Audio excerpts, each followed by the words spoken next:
So every Yu-Gi-Oh player recently has wanted me to talk about breakthrough skill.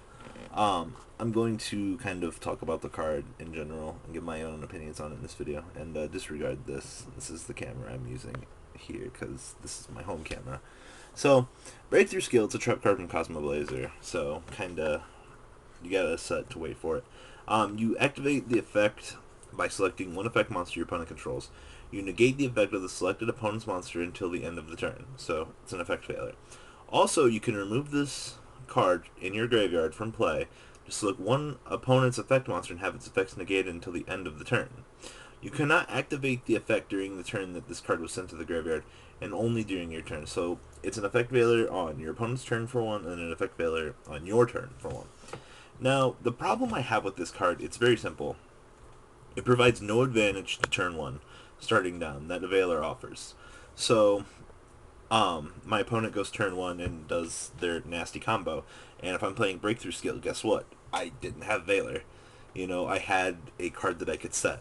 So, losing the dice roll and playing Breakthrough Skill, I find, is not very optimal just because, you're starting down with it. Now, on the other hand, if you start first and use it, it provides wonderful advantage. It's a chainable trap card. That's the other thing. It's an MST target. So if you're playing a very monster heavy deck where you wouldn't play many traps, that's the other downside to breakthrough skill.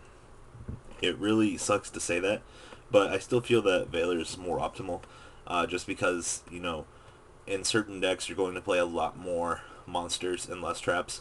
I mean, you don't want to draw out your opponent's MSTs on something that you'd be playing defensively. It's common knowledge at that point. I mean, if you're playing a monster heavy deck, play Veiler. Maybe if you're playing trap heavy, then maybe play breakthrough skill.